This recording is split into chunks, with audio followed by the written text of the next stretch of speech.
Speaking প্র্যাকটিসটা কেমনে করতাম? নর্মালি কোনো বন্ধুরে ফোন দিয়ে hey how are you, what did you do, এরকম না কিন্তু। এইটা আর আইএলটিএস এর স্পিকিং আলাদা।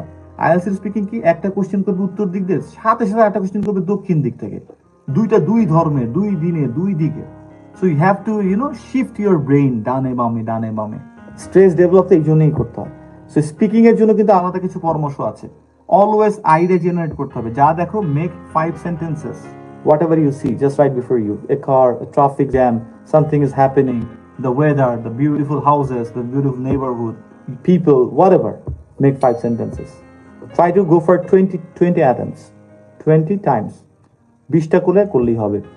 আইডিয়া জেনারেশনের জায়গা বাড়বে, রাইট? তারপর আমরা তো আবার একটু ওই যে বললাম কোশ্চেনটা দেখতাম।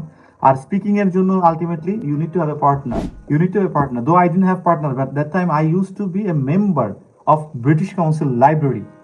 মেম্বারশিপ নিয়েছিলাম because I was looking for somebody with whom I could practise. কেউ তো নাই আশেপাশে, আমার বন্ধু বান্ধব তো কেউ ইংলিশে আমার সাথে প্র্যাকটিস করবে না।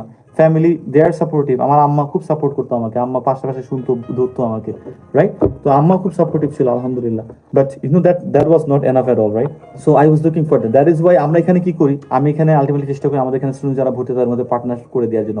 সো এখানে এমন না, এখানেও তোমরা যে কোনো জায়গায় কিন্তু এরকম কমিউনিটি পাবা যেখানে তোমার পার্টনার করতে পারবা। So look for speaking partners. তারা ধরবে যে কোনো একটা জায়গা থেকে, তুমি কথা বলবা, যতটুকু হোক না হোক চেষ্টা করো আর কি। ইউল বি ইমপ্রুভিং ইনশাআল্লাহ।